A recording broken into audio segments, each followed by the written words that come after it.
Hey, I'm Luis. And I'm Luis. And you're listening to the Content is Profit podcast. We spent the last 4 years learning from the top marketers in the world.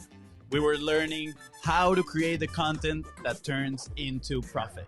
If you'd like to learn more about how to turn content into profit, just go to contentisprofit.com. Oh, yeah. I want to know.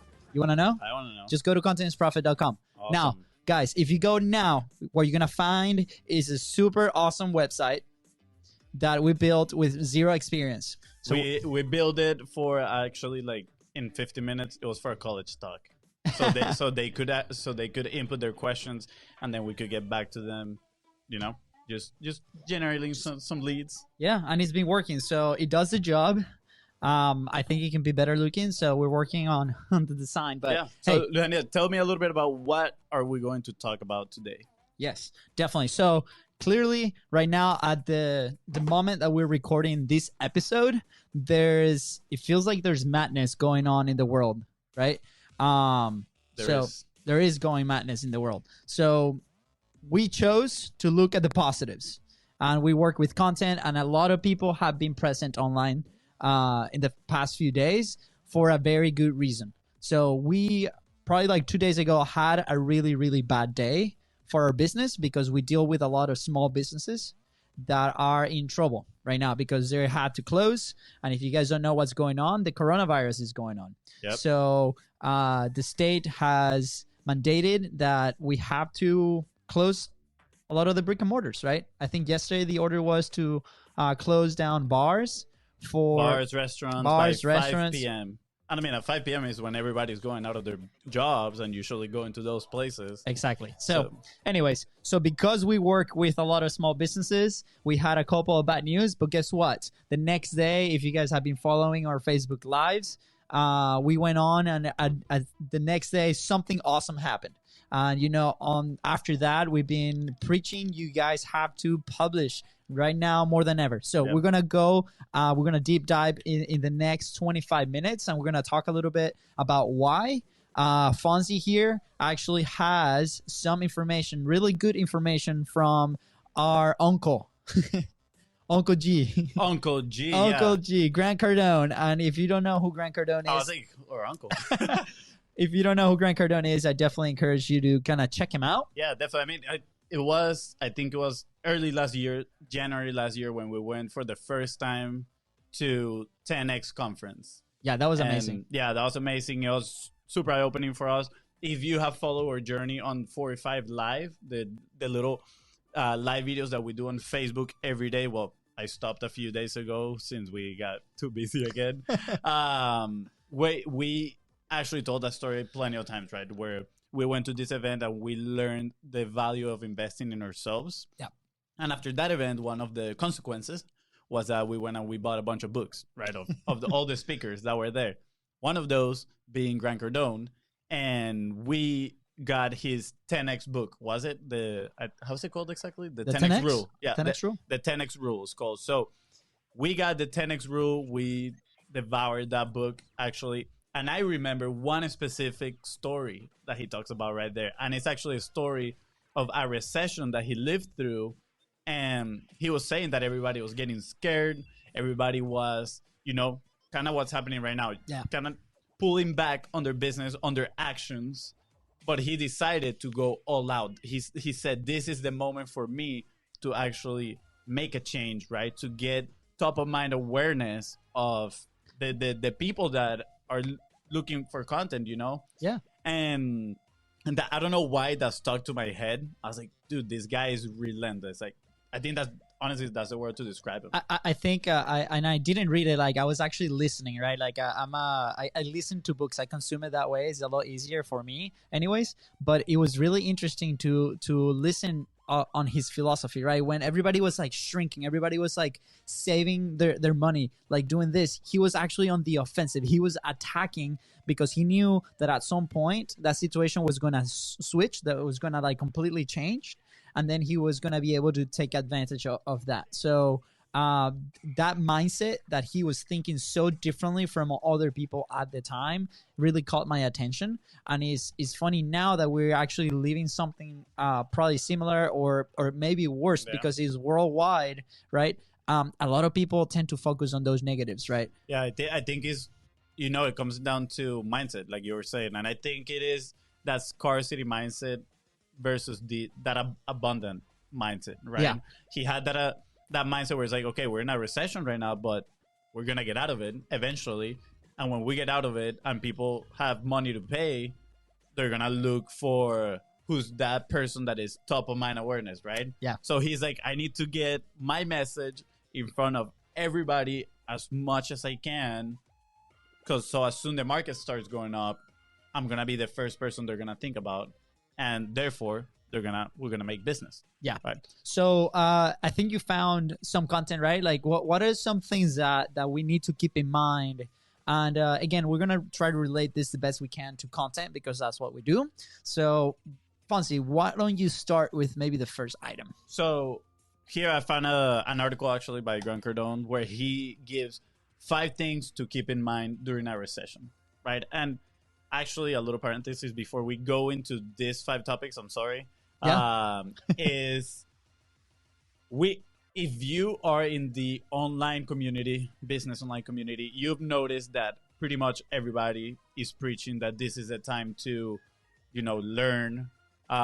Use that time at your house to learn a skill, right? Like double down on what you're learning. And I personally, some of them are preaching this is the moment where you can also sell, right? And that might sound a little bad just because we don't want it to sound like, hey, we're taking advantage of all these people being at home now with like some money to spend. No, you know, they're not doing anything. Some people, unfortunately, they got, you know, fired from their jobs.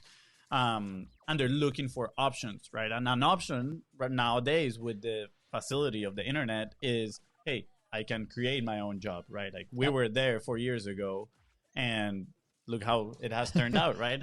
Yeah, So, I think an important point there too is like you gotta know your audience, right? Like, if your audience is somebody that's used to you presenting offers, Yep. you know, there's a ton of people that we've seen that are adding a ton of value, that are creating a lot of solutions, right? And obviously, you know, there's a ton of work behind. So, Yep. I'm one of those that think that not everything has to be free, because we have to put sweat and tear and invest in ourselves. But at the same time, those are opportunities. Now, if you're used to an audience that is not used to buying or you making offers, if you start right now, that's probably not gonna be perceived as a good thing. So just be careful, know your audience, know your messaging, right? If they're not used to receiving offers, what I would recommend is build a ton of value, build a ton of rapport. Yep. So whenever the situation gets better, then you are in the position, top of mind, to present an offer at that point. But if your audience is used to receiving those offers, go ahead, give them some value, give them a lot of value, a ton of stuff. Yeah, I mean, why? I know the reason, right? But explain to everybody else that's watching or listening right now, if you're listening on Spotify or any other platform, why, you know, like, why are so people like, why are so many people like afraid of making offers, right? And why are other people, you know, willing to ask people for their money, right? Like, is there a reason why you see, like, why do they need to pay if they want to consume certain type of content? Yeah, I mean, the first thing is, like you said, with the offers, right? A lot of people are just scared because it's a form of selling, right? Like it's the main thing. Like if you gotta make an offer so you can sell something, and I don't think I think there's a negative connotation around the word sales, right? There has been some bad juju behind. Yeah. So people are not comfortable presenting an offer and presenting an opportunity to so people can buy from them. Yeah. And I also think that on the side of the people that are actually selling, right? Like why some people offer things for free and why some people charge for it, right? And I think we learned this a little bit late in the game, but it was like the skin in the game part of it, right? It's like if I give it as much value or attention as we should have, right? But when I pay for something, whether it is $1 or $1,000, we are like, okay, we gotta do this. Like, I'm gonna give it some of my attention, right? And I think it goes kind of hand in hand. Obviously, the more you spend, the more attention you're gonna put into that product or course, whatever you're purchasing. So it's interesting, right? Because at this point, some people think like, oh, they're selling me, they're taking advantage of me. But the person that's selling them is like, hey, I know that if I give you this for free, you're probably not gonna do anything with it. So I'm selling you, and I've seen a lot of people right now selling courses or programs that they usually sell for a lot more than what they're selling it right now, and it's because they understand the situation that is not as easy for everybody right now. But at the same time, they are like, hey, you need to be willing to give your attention and put some skin in the game. So you still need to pay a little bit for it, right? So that's like a sensible topic. Totally agree. And I think we deviated from the 5 things to keep in mind. But Uncle G. Yeah, we ended up in a different island, a different country completely. So I'm going to share the first one here in the article. And it says, operate with 10x levels of actions. Literally outwork everyone now as though you're about to enter the Great Depression of our lifetime.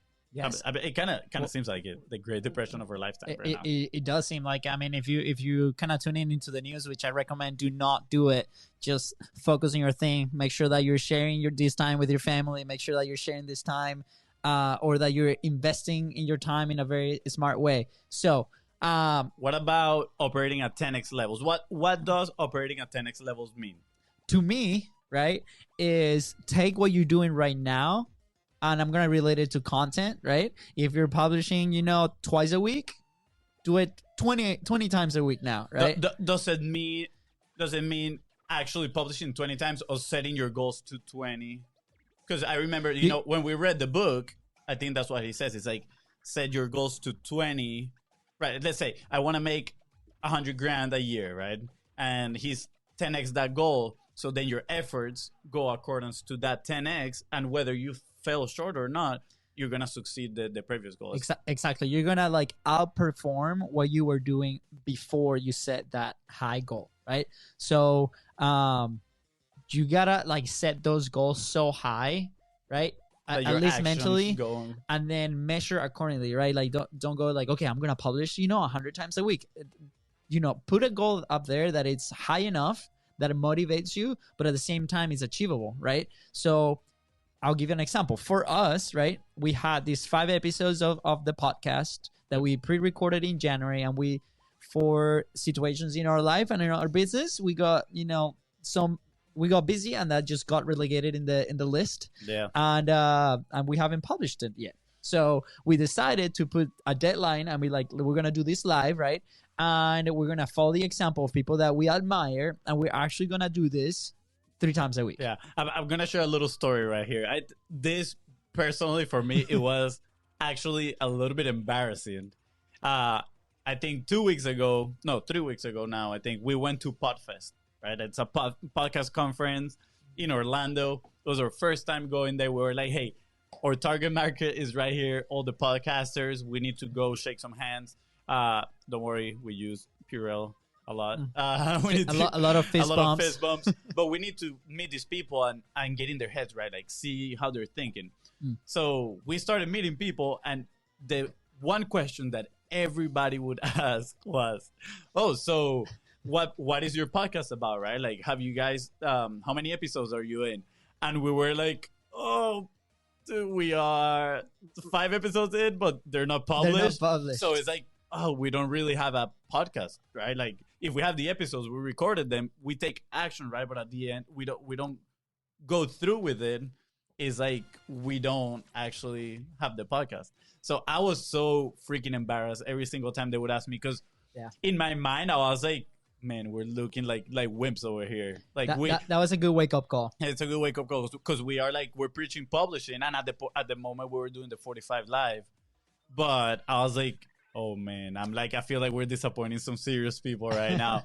So You can see it. You can see it in their faces, right? They were so excited to share with our fellow publisher. yeah, And as soon as we were like, yeah, we have recorded the episodes, but they're not online yet, and they're like, oh my god, and they yeah. almost like kind of like turned around and walked away. Yeah, they were supportive sometimes. I'm not gonna lie. They were like, "Oh, don't worry about it. This is what it's all about. Start publishing and putting it out there." So it was pretty cool. Again, we've been publishing with our 45 lives. That was the strategy.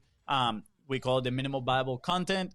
We're gonna talk about it in a different episode. Yeah. So what we decided to do today, we actually took most of the day and we created a framework around what we can do right now, which is going from this macro, which is a podcast, to a lot of micro assets in a way that we can actually perform and actually distribute. So that's what we're doing today, and that's why we're doing actually this live, right? And then you guys are going to start seeing some content coming out next week where we're testing like these frameworks, right? And it's going to be an evolving process.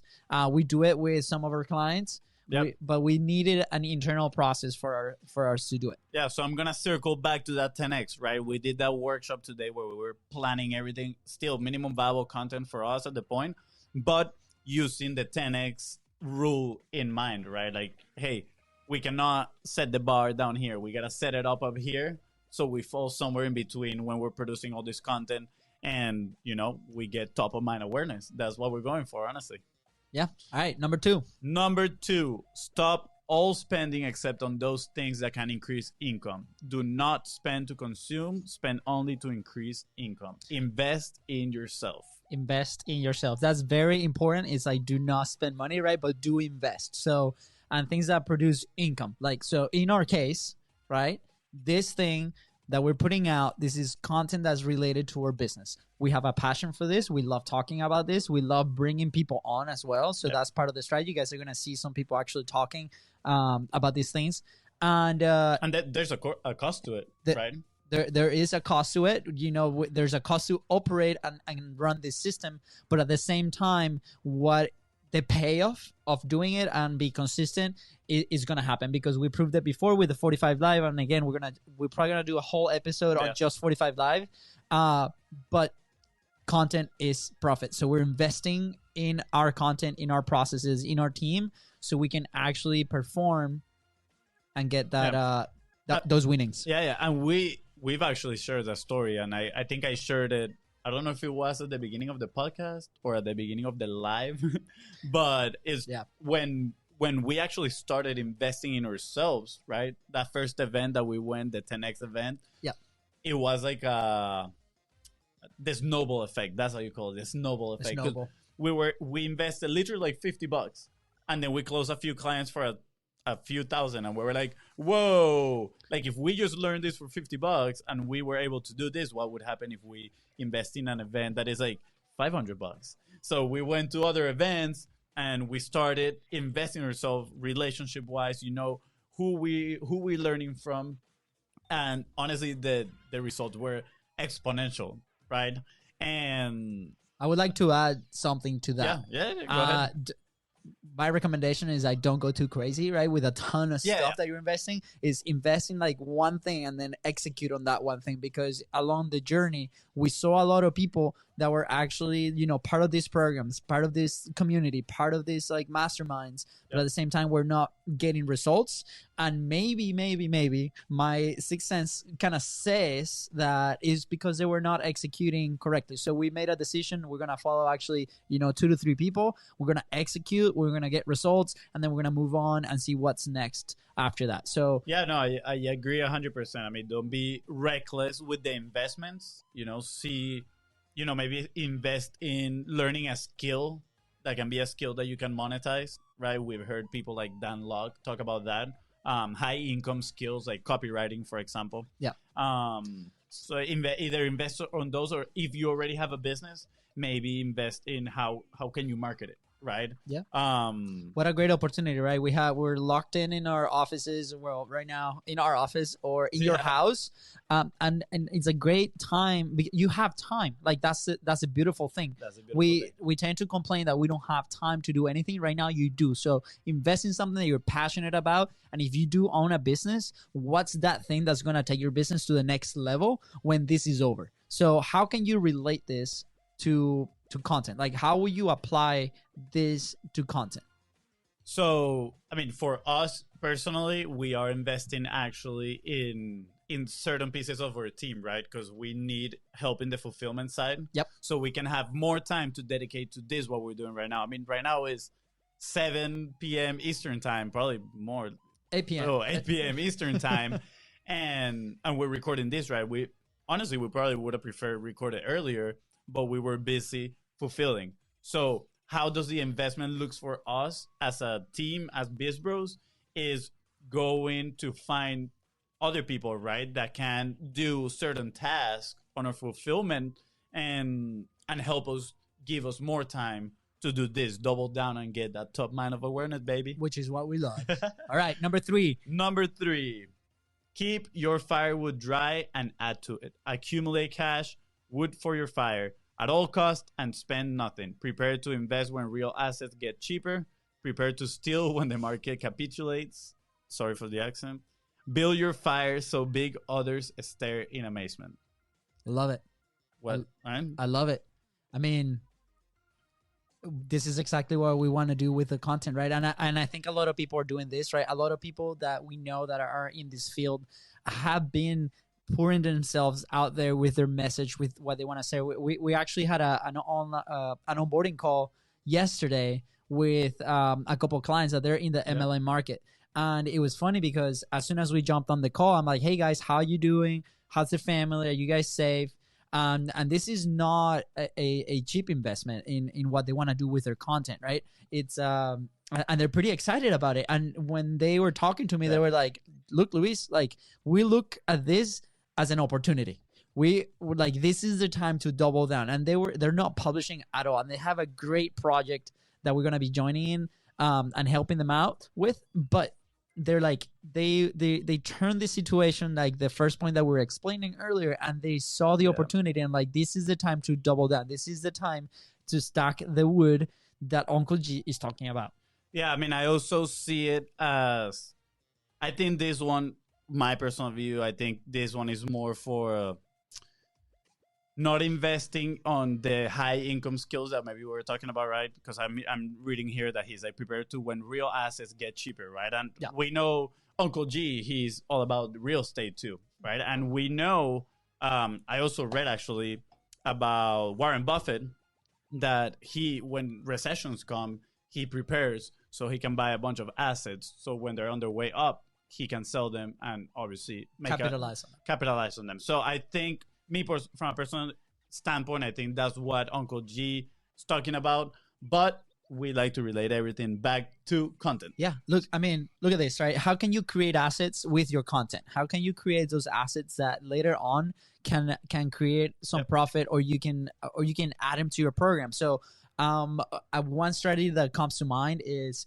you can jump on different calls with people from your own market, collaborate, right? You can do these lives, record them, right? Keep them in there, because then you're going to have 30 days, 15 days, whatever it is, in your house where you're going to be collaborating with different people. And this can happen anytime. It doesn't have to be a crazy moment like that, what we're living right now. But then you can package those videos, and then that's an amazing product for your dream client. So that's one side of how can you stack that wood, and how can you create that opportunity for later on you can capitalize on it. Yeah, and I don't remember who said it exactly.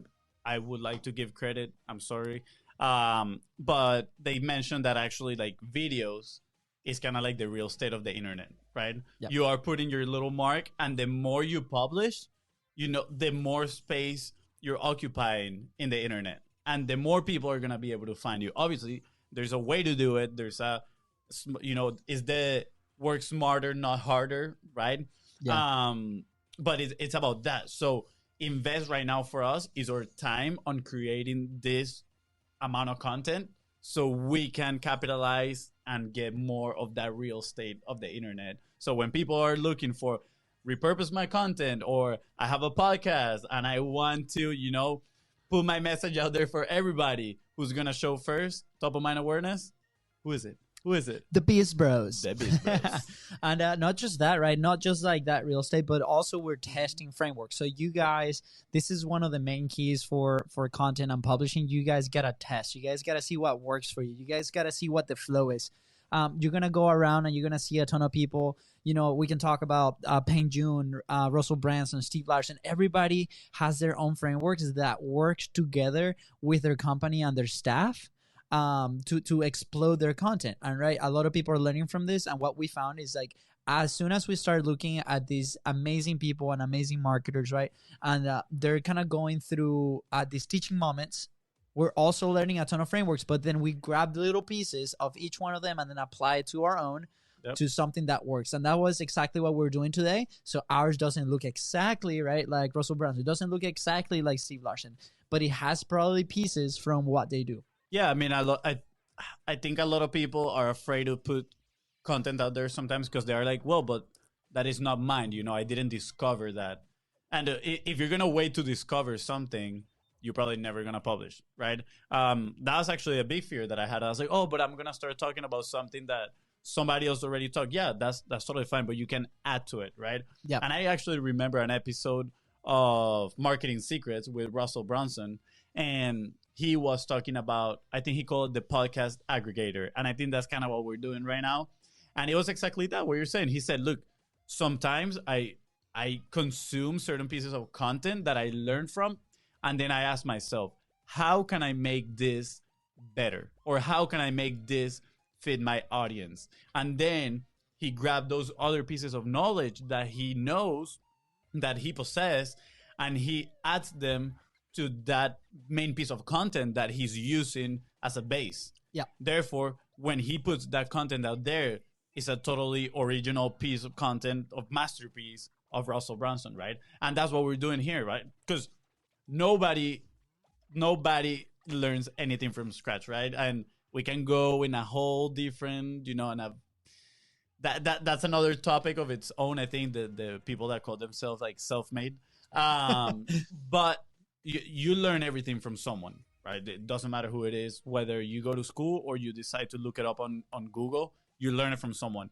But then the idea is use that other part of your knowledge, add to it a little pieces, make it more valuable for your audience, the people that you want to talk to, and put it out there and share it. So I invite you to do that, Love it. So we're running out of time. Ooh. So how can people apply this today? And we've mentioned a couple things, right? But wait, we got 2 left though. We got 2 left. Yeah, should we go like Speedy Gonzalez? Speedy Gonzalez, let's go. All right. Number 4. 4, do whatever it takes to increase income. Take on other income opportunities to increase your monthly income and save it all, except to invest in yourself. So again, I think that refers a little bit to number 1, which is 10x your actions, pretty much. I mean, gonna be honest, as a business, you're not gonna make money if you don't sell. So that's probably activity number 1 that you should focus on. Yeah, we went through that experience, right? We got to a point where because we were focusing too much on the product side, and we weren't focusing at all on the growth side, right? And then 1 or 2 clients cancel, and you're like, oh my gosh, like that's it, like we're over, right? So always keep that in mind. How can you be in the offensive, right? And again, like nowadays, especially today with this whole thing happening, what's the angle? How can I provide that value so I can retain my customers, so I can be indispensable for them, right? Yeah, I like to call it the freelancer effect. The freelancer and we were stuck in the freelancer effect for about 3 years. And the freelancer effect is just that, is, hey, let me find one client. I feel pretty comfortable working with them. I'm just do it. I forget about selling, about growing the business. I'm just doing work. And then eventually when that client cancels, you're like, oh, I need to go find another client. And you get desperate. You finally find another client. And since you're desperate, you probably don't get the best deal that you can have.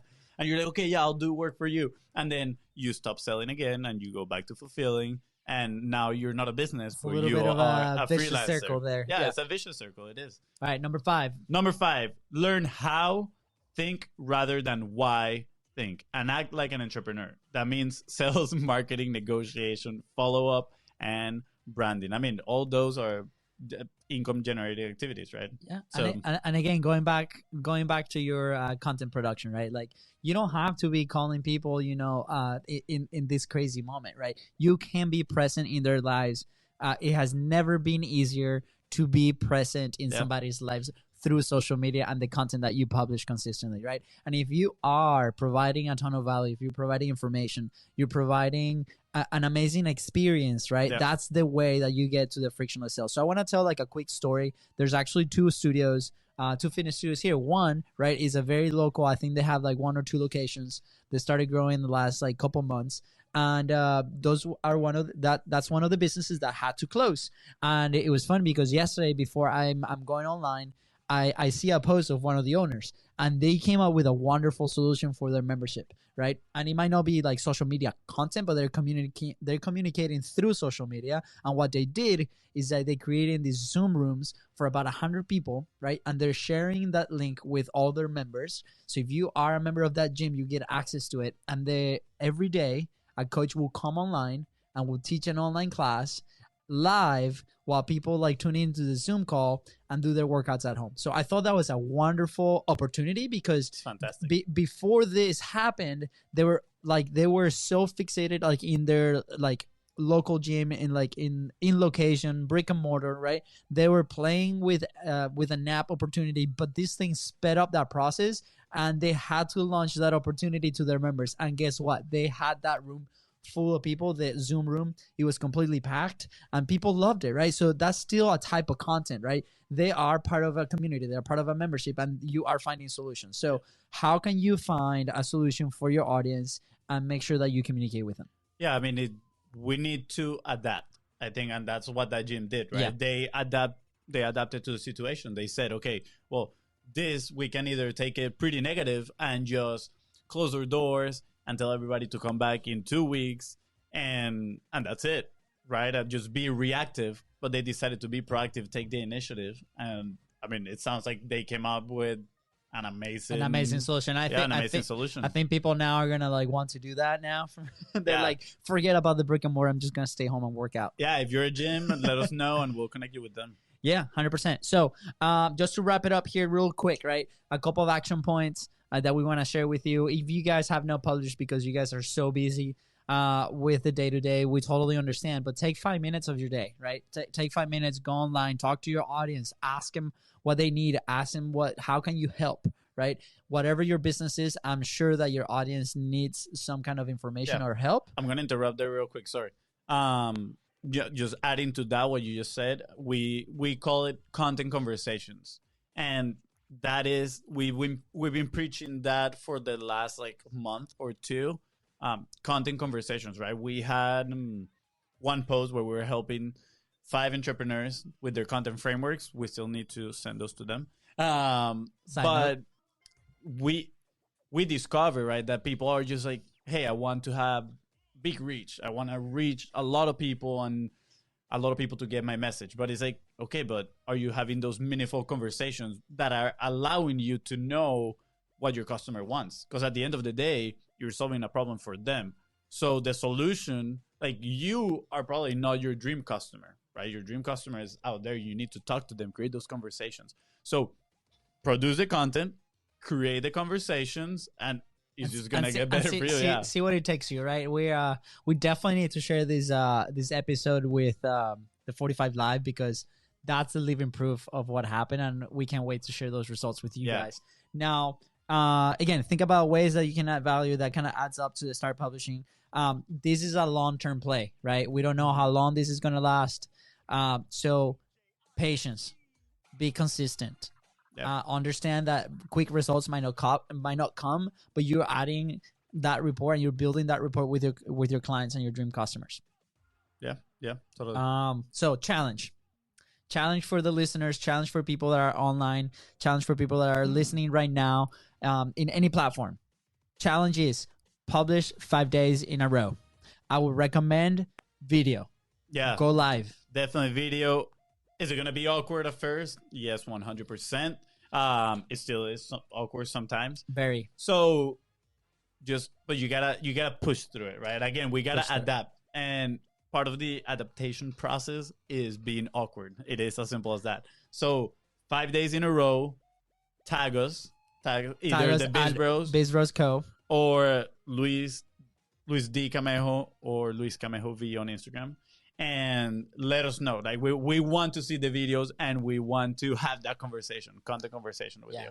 And then lastly, if you guys have any questions, we are happy to help you guys out through this moment and any moment really, in anything related with content. So if you have any questions, you can put them in the comments here below, or you can go to contentisprofit.com, drop us a question. That's it. There's no tricks, no nothing. If it's like super crazy, we're going to send you a video, or we might even jump on a call with you and help you out through this. So we're happy to provide any solutions and resources. Because we know that this is not easy for a ton of people, but it's so necessary right now.